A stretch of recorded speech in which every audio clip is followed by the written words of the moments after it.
Bienvenue dans Manager l'Odyssée, votre rendez-vous hebdomadaire sur Be Smart for Change. 28 minutes en immersion dans le quotidien d'un manager. Devenir un bon manager ne s'improvise pas. Aujourd'hui, j'accueille Malek Semar, fondateur de l'ONG No Water, No Us, une organisation dédiée à la préservation de l'eau et à la sensibilisation sur son accès dans le monde. Il est aussi sur ces sujets-là, bien sûr, conférencier et industriel. L'histoire de mon invité commence dans un petit village sans eau ni électricité, un vécu qui façonne son engagement et qui, bien des années plus tard, le pousse à agir. Son parcours est aussi marqué par des épreuves, des décisions difficiles et des histoires qui l'ont transformé. Il nous raconte. Bonjour Malek. Bonjour. Bienvenue. Merci. Merci d'avoir répondu présent à mon invitation. Malek, pour commencer, vous avez, je le disais en introduction de cette émission, grandi dans un village sans eau ni électricité jusqu'à vos 9 ans, il me semble. Tout à fait. Quels souvenirs est-ce que vous gardez de cette période ? Alors beaucoup, parce que finalement, c'était une vraie liberté. C'est vrai qu'aujourd'hui, on parle beaucoup de la privation de l'eau, mais en tout cas, en tant qu'enfant, moi, je l'ai vécu plutôt comme un moment de plaisir, donc des souvenirs entre cousins, entre enfants. Je dis cousins parce que finalement, c'était un petit village, donc tout le monde était un peu la même famille. Mais c'était un moment de liberté, donc on avait effectivement 1 heure pour aller chercher l'eau, 1 heure pour revenir, et puis surtout 1 heure pour jouer dans la forêt. Donc c'était plutôt des bons souvenirs, et énormément. Donc que ça soit en famille, parce que j'étais moi avec ma mère et mon grand-père, parce que mon père était venu en France avant ma naissance. Et on l'a rejoint, comme tu l'as dit, j'avais un petit peu 2 mois, à 2 mois après, j'avais 9 ans. Oui, et donc ce trajet, finalement, c'était plus un moment de partage qu'une contrainte. Tout à fait, tout à fait. Alors c'était un moment de partage au moment d'y aller, de jouer, etc. Mais il fallait le faire très souvent. Donc, c'était tous les jours, en fait. Exactement. La contrainte était d'y aller souvent. Alors tous les jours, peut-être pas, mais plusieurs fois par semaine, oui, parce que de l'eau, on en a besoin, pas uniquement pour boire, parce que 2 litres suffisent, mais pour tout faire, pour nettoyer, pour laver, etc. Pour les animaux, puisque on vivait avec les animaux aussi. Parce que les animaux ont partagé le même salon, c'était un moyen de se chauffer, parce qu'il n'y avait pas d'électricité non plus. Donc, partage, oui, parce que finalement, quand tu as porté ta propre eau, tu connais la valeur de chaque goutte. Donc, je pense que ces 9 années m'ont permis d'apprendre la valeur de la rareté et du partage. Et les contraintes, c'était le fait de devoir y aller souvent, le fait de devoir surveiller, parce que on ramenait de l'eau, et puis parfois, en tant qu'enfant à 5 ans, on prenait le bidon et puis on buvait. Et puis les adultes nous tapaient dessus parce que l'eau s'abîmait plus vite, en fait, une fois qu'on avait mis des microbes. Et ce trajet, ça représentait quoi, 1 heure ? Un peu plus aller-retour. Je pense qu'il y avait, je dirais, quasiment 1h30 à 2 heures quasiment aller-retour à pied. Parfois, on avait l'avantage d'y aller avec un âne, donc on allait un petit peu plus vite. Et donc plus tard, vous grandissez en France. Tout à fait. Quand est-ce que vous avez réalisé que l'accès à l'eau serait votre combat ? Alors, 2 événements. Une rencontre. Mon associé aujourd'hui, Jacques Monmeux, avec lequel on est associé dans France Industrie Assainissement, la société qu'on porte sur les enjeux liés à l'eau. Donc je l'ai rencontré en 2017, on s'est associé en 2018. Son expertise, en fait. Il avait une énorme expertise. Moi, j'avais toujours beaucoup lu sur l'eau. Et suite à sa rencontre, je me suis formé, en fait, je me suis intéressé d'un peu plus près techniquement à l'eau. Donc j'ai passé un diplôme à l'Université de Genève et j'ai découvert que 80% des eaux usées étaient rejetées dans la nature sans traitement. Et ce chiffre m'a rendu fou. Mais parce que cette formation à l'Université de Genève, donc, elle s'inscrit dans cette passion eau, entre guillemets. Tout à fait. Mais qui se matérialise quand la première fois, je veux dire... Avant ça, vous étudiez, qu'est-ce que vous faites ? Avant ça, moi je suis dans les télécoms initialement, donc ingénieur télécom de formation. J'avais mon propre opérateur pendant longtemps. Et, donc cette rencontre et cette formation, en fait, c'est une prise de conscience et tout s'est lancé quasiment en parallèle. L'ONG, la société, je pense que quand tu ne fais pas semblant avec une activité ou une matière ou peu importe, ou un business, tu comprends les choses 10 fois plus vite, tu peux faire 100 fois plus. Donc c'est pour ça, je pense que c'est... Et c'est vraiment d'avoir entendu ce chiffre, 80% des eaux usées sont rejetées sans traitement, qui a fait tilt et qui vous a donné envie de vous consacrer au sujet eau. Tout à fait. Le projet industriel, c'était la rencontre avec Jacques, Mais effectivement, ce chiffre-là, ça a été un petit peu comme une révélation. Et j'ai lu tout ce qui parlait de l'eau. J'ai lancé l'ONG parce que l'idée était de dire, je crée une industrie, une fois que j'ai de l'argent, je reverse et puis je fais une association. Et puis je me suis dit, non, je vais rendre maintenant ce que je n'ai pas encore gagné parce qu'il y avait vraiment cette folie de dire, on va sauver l'humanité parce que 80% c'est trop. Bah écoute, on va tout faire pour Mais donc le tilt, il est instantané de faire de cette prise de conscience une démarche entrepreneuriale. Tout à fait. C'est instantané. C'est instantané. Il n'y a pas eu de cheminement, il n'y a pas eu de stress lié au cheminement. Instantané. C'était naturel. Monter une ONG, c'est aussi bâtir une équipe, l'animer. Oui. Comment est-ce que vous avez structuré No Water No Us la genèse? Je pensais que je passerais 20% de mon temps dans l'ONG et 80% dans la société. Et aujourd'hui, je passe 80% dans l'ONG. Donc, des bénévoles, forcément. La genèse... Comment on gère des bénévoles? Comment on gère des bénévoles? Je veux dire, est-ce qu'il y a une différence certaine entre la façon dont on gère des bénévoles et des salariés? Il faut les embarquer. Un salarié qui n'est pas embarqué a la récompense du salaire. Donc, on peut être plus exigeant. Un bénévole, il marche uniquement s'il est embarqué dans le projet. Donc, ça veut dire comment faire en sorte que les actions de l'ONG aient un minimum de priorité dans ses actions à lui. Parce que sinon, le risque, c'est qu'à chaque fois qu'il y a une autre priorité, l'ONG est mise de côté. Donc, c'est vraiment embarqué. Embarqué, puis pendant 2-3 ans, j'ai fait tout seul. Donc, les premières personnes que j'ai embarquées m'avaient déjà vu faire. Et c'est plus simple. En fait, je pense que dans une ONG, on embarque par l'action, pas uniquement une promesse, pas que dans les mots. Exactement. Et vous êtes combien aujourd'hui? On a une 60aine d'ambassadeurs, un peu partout dans le monde. Et votre parcours est multiple, je le disais aussi en introduction, conférencier, entrepreneur, fondateur de l'ONG. Comment est-ce que ces rôles se complètent et comment est-ce qu'ils influencent votre façon de manager finalement? Tout est dans l'eau. Donc l'avantage, c'est que l'ONG est dans l'eau. Les conférences que je donne, c'est uniquement ou quasiment les enjeux liés à l'eau. On me demande parfois d'intervenir parce que j'ai créé plusieurs sociétés.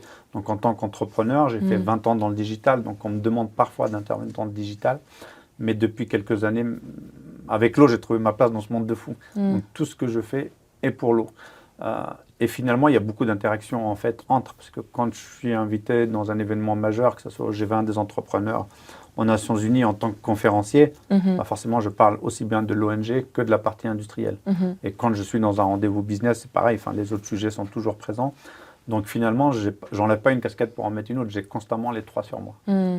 En préparant cette émission, vous avez évoqué une anecdote, plusieurs d'ailleurs, merci, c'était riche, celle d'un puits détruit par les femmes elles-mêmes dans un village africain pour préserver leur moment de liberté. Est-ce que vous pouvez m'en dire plus? Alors, c'est une anecdote que j'ai même pas vécue, mais la façon dont on me l'a racontée, et puis les personnes qui l'ont vécu, que je connais très bien, c'est comme si je l'avais vécu en fait, parce que ça me rappelle beaucoup de choses qu'on a vécues nous dans l'eau.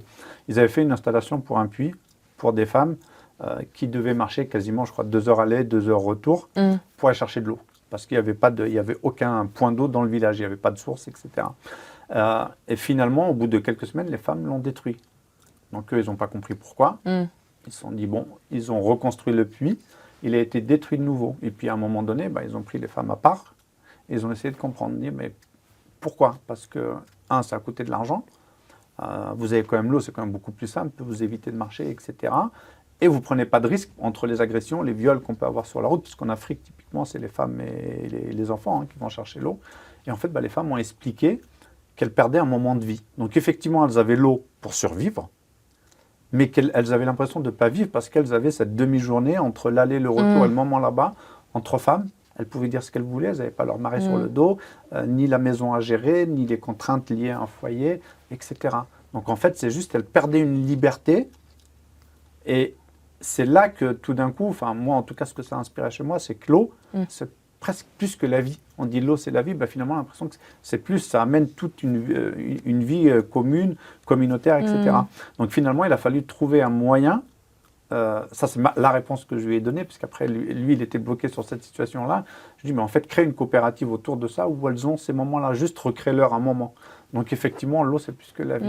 Et ça, c'est une anecdote qui a été déterminante dans votre vision et appréhension du sujet. Dans la façon de faire. Il y a eu un avant et un après cette anecdote? Il y a eu un avant et un après. Il y a eu un avant et un après. Cette anecdote a changé beaucoup de choses. Alors, dans l'ONG, on a envoyé 4 jeunes étudiants faire le tour du monde à vélo. Et, cette anecdote a fait que le sujet le plus important que j'ai échangé avec eux, c'est vous n'avez aucune leçon à donner.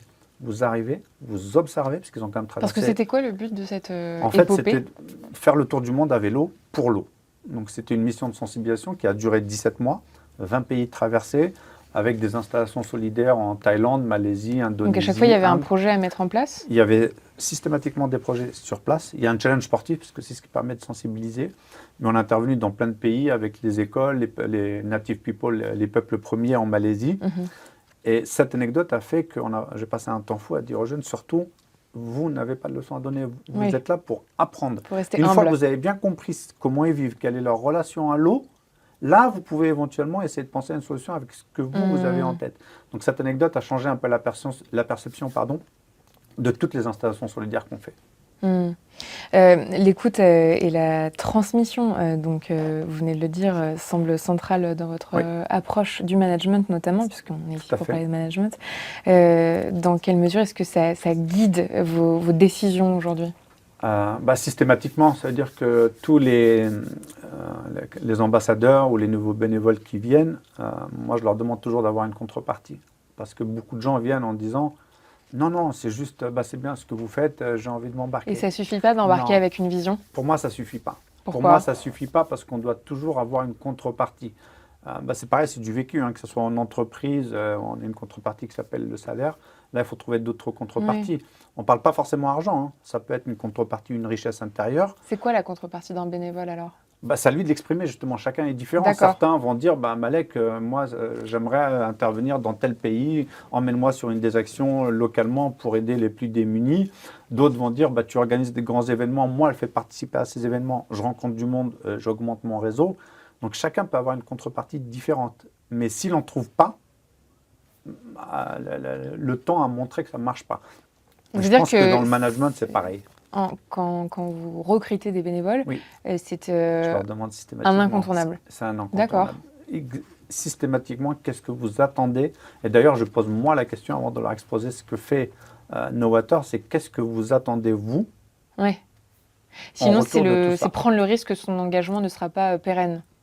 Alors, je ne sais pas si le risque, c'est un engagement pérenne ou pas pérenne. Enfin, c'est comme, en fait, on peut faire le parallèle avec l'entreprise. On a un salaire, mais le salaire peut satisfaire pendant un certain temps, puis tout d'un coup, c'est plus assez. Donc, finalement, ce n'est pas une question de pérennité, il s'impliquera beaucoup plus si la contrepartie qu'il estime être bonne pour lui convient. Donc, si demain, un salarié est content de son salaire, il travaille un peu mieux qu'un salarié mécontent. Pour les bénévoles, en fait, ça marche exactement pareil. Il faut trouver ce qu'ils en attendent en retour. Vous m'avez aussi dit que votre fille vous accompagne dans vos réflexions et relit parfois vos publications. Tout à fait. Pourquoi cette démarche? Alors, ma fille et mon fils, effectivement, m'accompagnent souvent. Il faut écouter les enfants. En fait, les enfants, contrairement à l'adulte, il y a une image simple. Quand en tant qu'adulte, on se met devant un miroir en danse, on se regarde. Comment je danse? Est-ce que c'est bien, pas bien? Un enfant s'en moque totalement. Donc, ils ont encore cette innocence. Et je trouve que cette innocence... J'imagine que si elle relit vos posts, c'est qu'elle est plus si jeune. Elle a 15 ans. Oui. Mais à 12 ans, je l'écoutais déjà. À 12 ans, et j'ai plein d'anecdotes avec elle. Enfin, je peux vous en raconter une si vous voulez, mais on a eu des discussions un peu lunaires qui ont même changé ma façon à moi de faire les choses. On était dans le jardin et on a un cerisier dans le jardin. On a la chance d'avoir un cerisier et les pigeons s'en régalent. Et puis, on était un peu comme tout le monde. J'ai pris une branche et puis je l'ai jetée sur le cerisier. Je voulais faire de mal à personne, parce que quand je coupe un arbre ou une branche ou quand je tue un moustique, ma fille pleure. Donc forcément, juste les éloigner, quoi. Juste les éloigner. Et là, ma fille est venue en me disant, mais pourquoi tu fais ça? Je lui dis, écoute, ils ne donnent pas beaucoup cette année, donc on garde les cerises pour nous. Elle me dit, mais eux, ils ont quoi? Je dis, mais c'est mon jardin, c'est mon jardin. Moi, j'ai envie d'avoir des cerises. Elle me dit, oui, mais eux, c'est où leur jardin? Je dis, écoute, ma chérie, c'est ma maison, c'est chez moi. Moi, je l'entretiens, j'aimerais juste avoir des choses. Elle me dit, mais c'est où à eux leur maison? En fait, c'est une discussion sans fin. Et en fait, la prise de conscience, c'est dire, oui, même si ça paraît être à moi, non, en fait, c'est pas à moi. C'est commun. Donc, effectivement, je trouvais ça, cette image d'avoir ma fille, l'arbre et l'animal, c'est-à-dire le monde végétal, le monde animal et le monde des humains. Effectivement, oui, ça marche comme ça. Donc, toutes ces interactions sont venues du fait que je les implique aussi beaucoup. On avait fait un spectacle pour sensibiliser à l'eau. On a eu le label Saison Africa 2020. C'est ma fille qui a clos le spectacle en 3 minutes. Elle a fait son discours toute seule. Future leaduse. Je ne sais pas, parce qu'elle a énormément pleuré. Ok. Et moi, je suis parti derrière elle. Je dis, ma fille, je l'ai déjà vue à l'école, elle ne pleure pas sur scène. Et en fait, je lui dis, ça y est, elle m'a pourri mon spectacle. En fait, ça fait 1h30 que j'ai fait ça fait 2 ans que je prépare. Et en fait, je vais derrière, je dis, mais qu'est-ce qui se passe? Elle me dit, non, c'est par rapport à tout ce que j'ai entendu. Et en fait, 80% de la salle est venue me voir après, dont des politiciens, hein, avec les larmes aux yeux. Et en fait, je me suis dit, non, en fait, les enfants ont raison. Donc, d'où cette implication. Oui, il y a une démarche plus pure, effectivement. Exactement. Voilà. Pour aller plus loin dans votre parcours, entre 2010 et 2017, vous traversez une période très difficile. Maladie, justice, dépression, agression. Comment est-ce que vous avez trouvé la force de surmonter ces épreuves? Je reviens à mes enfants. Oui. Ouais. Non, enfin, on dit souvent que l'inspiration, c'est les gens qu'on veut copier. À mon sens, l'inspiration, c'est pour qui tu fais tout ça. Donc, mon inspiration, elle a 2 prénoms, Jade et Enzo. Voilà, pas plus. Cette émission est pour ça eux. m'a suffi largement. Vous avez refusé également, c'est un florilège d'anecdotes, plusieurs millions d'euros pour monter une entreprise concurrente contre votre associé. Tout à fait. C'est un choix qui a été instinctif ou c'était une décision réfléchie? Instinctif parce que il faut un peu de morale dans tout ce qu'on fait. Enfin, je trouve qu'à un moment donné, tu rentres chez toi, tu te regardes dans la glace. Est-ce que tu es capable de dormir ou pas? En faisant ce genre de choses, moi, je suis incapable de dormir. Et comme le sommeil, c'est le seul carburant de l'être humain, j'y tiens. Donc non, c'était instinctif. Et pourtant, il n'y avait pas eu d'hésitation. Cet associé que vous avez refusé de trahir, lui vous a arnaqué. Ça fait partie de toute la vie des Qu'est-ce que vous retenez de cette histoire finalement? Je crois que c'est Nelson Mandela qui a dit « soit on gagne, soit on apprend ». J'ai énormément appris. Donc je retiens énormément de choses parce que... Alors, je fais partie des gens où souvent on pose toujours la question, entre la destination et le trajet, tu préfères quoi? La compagnie. La compagnie de très très loin. Donc en fait, peu importe la destination, peu importe le trajet, peu importe que tu gagnes ou tu perdes, c'est avec qui tu vis tout ça. Donc ce que je retiens, on avait monté une très belle société qui allait très très haut. Donc ça, c'était avant No Water No Ice, c'était avant toute l'aventure eau, etc. Voilà. Et effectivement, ça s'est très très mal fini. Comme ça. Mais ça fait partie de l'apprentissage de l'entrepreneur. La société faisait quelques dizaines de millions, donc on avait fait un beau projet. Et puis l'un dans l'autre, une très belle aventure merci. est née de ses cendres. Mais je gagnais beaucoup d'argent, mais maintenant, c'est plus une histoire d'argent. Donc finalement, je suis beaucoup plus serein. Quand on parle de mission de vie, de sens, moi, c'était vraiment, authentiquement, vous pouvez le dire aujourd'hui que... Merci. Le fait de faire quelque chose qui a plus de sens... ça change tout. Non, ça change vraiment tout. Mais ça change quoi dans votre tête de dirigeant? Tu peux travailler plus, déjà. Pourquoi? Parce que ça a plus de sens, parce qu'on y met ses tripes. Tu n'as pas l'impression de travailler? Non, tu n'as pas l'impression de travailler. Avant, je travaillais avec cet objectif de gagner de l'argent. Ça veut dire que la priorité, c'était le modèle économique. S'il n'y avait pas d'argent, il ne fallait pas faire. Aujourd'hui, la réflexion, c'est de dire mon action doit être bonne. Si elle est bonne et qu'elle a un impact sociétal, qu'elle a un impact environnemental, même dans la partie business, là, on met un modèle économique dessus. Et si le modèle économique n'est pas rentable, on le change, ainsi de suite, jusqu'à ce qu'on trouve le bon modèle. Et si au bout d'un moment, il n'y a pas de modèle économique, ok, on va aller jeter un coup d'œil sur l'action. Alors qu'avant, c'était une course effrénée pour juste faire du chiffre. Là, tout d'un coup... Et vous diriez que vous n'étiez pas spécialement heureux, en tout cas moins. Alors, je ne sais pas si une comparaison à avoir, je ne savais pas. Oui. C'est difficile de dire dans le sens... C'est-à-dire qu'aujourd'hui, vous n'y reviendriez pas, puisque jamais. vous faites ce que vous faites. Jamais. Mais à l'époque, vous n'en aviez pas forcément conscience. Non, je n'avais pas conscience. Enfin, pour moi, c'était une normalité, en fait. Mais aujourd'hui, non. Le fait de donner du sens et surtout de ne pas faire semblant. D'être aligné avec ce que vous faites. Exactement. Je crois que Kafka avait dit la honte à moi, la vie est un cirque et je suis sorti avec mon vrai visage. En fait, c'était ça avant. J'avais un masque et j'avais mon rôle d'entrepreneur, etc. Aujourd'hui, je suis ce que je suis. Autre anecdote, encore une. Votre grand-mère vous a transmis 2 phrases qui vous accompagnent au quotidien. Est-ce que vous pouvez nous les partager et nous dire dans quelle mesure elles vous guident ou vous ont guidé? Alors, je ne sais plus quelle anecdote je t'ai partagée, parce que j'en ai énormément avec ma grand-mère, côté maternel. S'il en est une, en tout cas. Alors, s'il y en a une, c'est... il y en a une, en tout cas, que je ne peux pas oublier. Je pense que même les deux, à mon avis, je les connais. Mais la première, c'est dire qu'une montagne, ça met des milliards d'années à se construire. Et un séisme, il n'y a plus rien. Donc, quoi que tu fasses, où que tu sois, ne crois pas que tu es trop haut ou plus haut que tout le monde, etc. Parce que c'est très très difficile de monter, mais tout peut s'écrouler en une seconde. Donc toujours être vigilant. Donc ça c'est la première phrase. Est-ce que j'ai bon ou pas? Ouais. Bon, Oui, c'est vrai, voilà, c'est parce ça. que je ne savais plus ce que je t'avais envoyé. La deuxième, c'est peut-être un peu prétentieux, mais elle m'a dit, t'inquiète pas, t'es sous une bonne étoile. Donc quoi qu'il arrive, ça ira à Mais la vous fin. sauriez dire pourquoi aujourd'hui elle l'a dit? Le fait de monter, et puis ça s'écroule en une seconde, je l'ai vécu. Non, non, non, le fait que vous soyez né sous une bonne étoile. Malgré, Elle vous l'a dit enfant? elle me l'a dit enfant. Mm. Elle m'a dit plusieurs choses enfant. Tout ça, non, de toute façon, tout ça, c'est avant que j'arrive en France. Hein. Mhm. Donc, avec toutes les difficultés de traverser, ouais, je comprends ce que ça veut dire en fait. Ouais. Ouais. Après, voilà. C'est des croyances. Ouais. Ça reste des croyances. Toujours dans la mâle anecdote, l'histoire du pêcheur mexicain qui a changé votre vie et vous a poussé à partir vivre aux Antilles. Tout à fait. Que raconte-t-elle cette histoire et à quel point Je vais essayer de elle la vous a faire marqué? vite parce qu'elle est longue. Oui. Hein. Elle est très très Oui, c'est longue. vrai qu'on n'a pas un temps infini. Exactement. Mm. Elle est magnifique. Effectivement, après mon DESS, ça s'appelait un DESS à l'époque, je me voyais travailler dans un grand groupe, etc. Et puis je suis tombé. Je suis ingénieur télécom de formation et j'étais en train de discuter chez des amis. Et puis le père d'une copine me dit, tu fais quoi? Je dis, je fais de l'électronique. Il me dit, ah c'est bien, CAP, BEP. Je dis non. Et puis on parlait d'autres choses. Et puis à un moment donné, il me dit, mais non, mais tu fais pas CAP ou BEP. Et moi, je vous ai jamais dit ça. Je dis non, je fais un DESS. Et là, tout d'un coup, il me dit, mais qu'est-ce que tu veux faire plus tard? Donc j'ai répondu, je veux gagner de l'argent. Il m'a dit, pourquoi faire? Et en fait, j'ai bugué. Parce que je me suis dit, si je lui dis que je veux acheter une grande maison, une belle voiture, je retombe sur la vie qu'il a vue de moi au départ. Donc en fait, je ne savais pas quoi lui répondre. Alors la réponse aujourd'hui, je la connais, parce qu'il m'a fallu, je pense, une vingtaine d'années pour l'avoir. Depuis l'eau d'ailleurs. Il me dit, je vais te raconter une blague. Il me dit, tu connais l'histoire du pêcheur mexicain? Alors je vais essayer de la faire très très court. C'est un pêcheur qui vit sur une île à côté du Mexique. Le matin, il va pêcher. Le midi, il revient. Sa femme revient avec les enfants à l'école. Ils font un barbecue. L'après-midi, il fait une sieste. Puis il va pêcher le soir. Sa vie se résume à ça.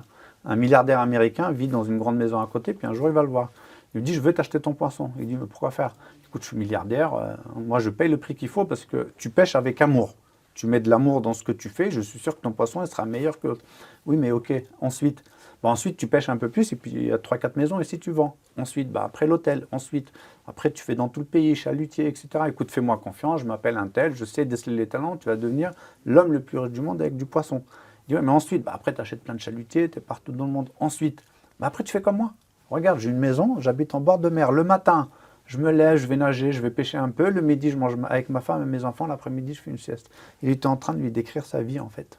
Et là, je me suis dit, mais si la vie, c'est ça, moi, je vais aller vivre la fin de la mienne. Donc, je vais aller sur une île avec une maison pendant quelques années. Donc, j'ai vécu la fin de ma vie. Mais vraiment, sur cette anecdote? Sur cette anecdote, je suis parti. J'ai tout plaqué, j'ai tout arrêté. Je suis parti 4 ans aux Antilles. Et première leçon de vie, même au paradis, tu t'ennuies. Ouais. Même au paradis. Pourquoi? Et c'était quoi la vie là-bas? Je donnais des cours à la fac, donc je travaillais 15 heures par semaine, je faisais beaucoup de voiliers, c'était vraiment bien. Mais, donc ça, c'était même avant c'était l'entreprise 2002. oui, Non, c'était d'accord. juste avant. L'entreprise est venue juste après, la première entreprise. Non, tu t'ennuies, en fait. Enfin, tu t'ennuies. Mais vous viviez de quoi? Je travaillais. D'accord. Non, je donnais des cours à la fac. Oui, d'accord. Et, en fait, j'étais DSI d'un institut de formation Bac plus 2, Bac plus 5. Donc non, je travaillais 13 à 20 heures par semaine, je gagnais bien ma vie. Le corps était actif, mais le cerveau s'ennuyait. Alors, je crois que j'ai dû lire quelques centaines de livres pendant ces années-là, mais mon cerveau avait besoin de plus. Donc, même au paradis, tu t'ennuies. Il faut s'occuper. Ça me rappelle l'anecdote, en fait, finalement, des femmes avec le puits qui l'ont cassé. Ouais. Il ne faut pas s'ennuyer. Et donc, vous décidez de revenir à Paris? L'associé avec qui on a monté la société est venu me voir 2 fois aux Antilles. Il m'a dit, il faut absolument que tu viennes, il faut qu'on fasse ce projet-là ensemble, parce que j'avais fait mes études avec lui. Et donc, finalement, 1 fois, 2 fois, et puis au bout de 3 fois, je suis rentré à Paris, on a fait ce projet-là. C'est quand même beaucoup de rebondissements. Oui. Aujourd'hui, vous diriez que c'est quoi votre philosophie de vie au sortir de toutes ces expériences? Ça va aller. Tout passe. Tout passe. Vraiment, tout passe. Je crois que en 2016-2017, après mon école de la vie, parce que j'aime bien l'appeler Ouais, comme ça, ouais. j'étais tombé sur une phrase de Shakespeare qui disait je suis toujours heureux, vous savez pourquoi? Parce que j'attends jamais rien de personne. Et en fait, j'ai plongé dans cette philosophie en me disant, j'y vais tout seul, en fait, 2016, 17, 18, 19, 20, enfin, je dis, ok. Puis C'était finalement, une longue période quand même. c'est une longue période. Ouais. Mais j'ai avancé, hein, j'ai créé plusieurs sociétés, etc. Et puis finalement, en fait, j'en reviens au fait que toutes nos actions perdent leur saveur avec le temps si on ne les partage pas. Et donc je me suis dit, mais en fait, Shakespeare, il a juste oublié un truc, c'est qu'effectivement, on peut être heureux quand on attend une personne. Mais en fait, si on n'a personne, on est quoi qu'il arrive malheureux. Donc l'idée, c'est de dire, ok, comment je peux ne rien attendre des autres et en même temps, je veux quand même faire avec les autres. C'est comme dans un couple, en fait. Finalement, on ne peut pas aimer pour deux. Donc, en fait, ma philosophie, c'est celle-là. Où les deux parties ont envie et on y va, où il y a un doute et il vaut mieux arrêter tout de suite. Mais vraiment, je trouve que l'image du couple est la meilleure. On ne peut pas aimer pour deux. Si tu aimes l'autre passionnément, mais que lui pas, ça ne marchera pas. L'inverse ne marchera pas non plus. Donc la philosophie, c'est de dire, on fait les choses si tout le monde est aligné et que ça se passe bien. Sinon, pourquoi perdre son temps? Et donc ça veut dire que pour vous, toute personne doit faire un travail qui a un sens finalement? Question difficile parce que je ne peux pas souhaiter aux autres de vivre ce que moi j'ai vécu, parce que ça reste quand même difficile. Donc honnêtement, une fois on m'avait sollicité pour me dire, il faudrait que tu racontes ta vie dans un livre, parce que le 2010-2017, j'en ai jamais parlé. Et j'en parlerai pas. Hein. Mais on m'avait dit, il faut vraiment écrire là-dessus, parce que c'était quelqu'un qui, lui, connaissait le détail, etc. Et je lui dis, mais je ne sais pas comment le partager. Il y a le proverbe coréen qui dit une chose que tu as vue 1000 fois. J'ai plein de proverbes. Ouais, c'est... C'est comme ça. C'est la roulette à proverbes. C'est exactement. Un truc que tu as vu 1000 fois ou qu'on t'a raconté 1000 fois ne vaut pas quelque chose que tu as vécu une fois. Bien sûr. Donc finalement, moi, j'ai vécu tout ça. Oui. Mais si je peux le partager et que ça sert aux autres, oui. Mais finalement, ils ne l'auront pas vécu. Donc... je ne sais pas, j'aurais peur presque de créer plus de frustration chez les gens qu'autre chose en disant non, vous devez avoir un sens. Non, oui, enfin, après, ça peut être une forme de pression aussi, de pression sociale. Exactement, et ça, je la souhaite de faire pas. un métier qui a forcément un sens. Je ne la souhaite pas parce que j'estime qu'après... C'était votre cheminement à vous en tout cas. C'était mon cheminement, mais je ne l'ai pas choisi en fait. C'est la vie qui a choisi pour moi, donc je ne peux pas Non, reprocher mais je veux à dire, quelqu'un, aujourd'hui, vous réalisez dans un projet qui a un sens véritable. Tout à fait. Par contre, ça change les choses, ça c'est une certitude. Oui, Donc, si les gens peuvent le trouver, on se rapproche déjà de la fin, mais j'ai quand même une question sur la dimension passion, parce que dans une ONG, la passion, c'est un moteur, mais ça peut aussi peser sur les équipes. Comment est-ce qu'on entretient au quotidien la motivation, l'engagement? Alors, me concernant, vu que je ne fais pas semblant, j'ai vraiment pas de... J'ai mille bonnes raisons, enfin comme tous les business, hein, tous les soirs on se couche avec 1000 bonnes raisons de fermer et une devrait suffire pour repartir avec la même énergie, le même sourire. Le plus compliqué, effectivement, c'est de garder les troupes motivées. Et puis finalement, tu te rends compte que c'est un peu comme en entreprise, il faut gérer l'ego et le plus compliqué à gérer reste l'humain. Donc c'est... Bon, on a une vingtaine d'athlètes de haut niveau qui sont avec nous, donc on a... entre guillemets, ce petit avantage d'avoir embarqué, fédéré beaucoup d'athlètes de haut niveau qui sont présents à nos événements. Et c'est quoi la plus-value?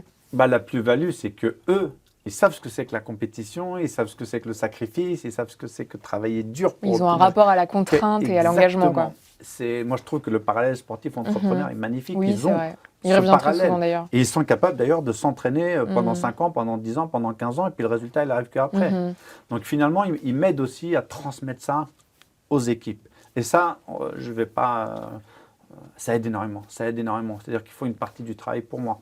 Après, c'est inspirationnel. Exactement. Mon rôle à moi, c'est de faire en sorte qu'il se passe toujours quelque chose.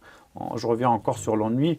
On a envoyé des alpinistes en Bolivie, les 4 jeunes qui ont fait le tour du monde, 9 ingénieurs en Algérie pour travailler sur le lien eau-huile d'olive. Donc il y avait 7 nationalités avec une île à salle. Enfin, on fait non-stop des actions. Là, on a mis en place des talks. Donc c'est des événements, on réunit beaucoup de monde. Premier à Paris avec Cadillac, donc on avait tout leur showroom. Deuxième avec EY et CJD à Tunis. Donc on a réuni tout l'écosystème de l'eau tunisien. Donc voilà, il faut toujours qu'il se passe quelque chose. Et toujours positif. Ça veut dire que tu ne peux pas embarquer les gens dans un message négatif. Je ne sais pas si tu as des amis qui fument, mais si tu leur demandes quelle image il y a sur le paquet, ils ne sauront pas. Personne ne sait parce que personne ne veut voir la mort. Si tu mets un mannequin homme et une mannequin femme, des athlètes qui font beaucoup de sport en disant lui ne fume pas, elle ne fume pas, je suis sûr que les gens regarderaient la photo plus souvent, ils arrêteraient de fumer. Donc le message doit toujours être positif. Très bien, merci beaucoup Malek, ce sera le mot de la fin. Merci. Merci Malek Semar d'avoir partagé votre parcours, votre vision riche avec nous. Quant à moi, je vous dis à la semaine prochaine pour un nouvel épisode de Manager l'Odyssée.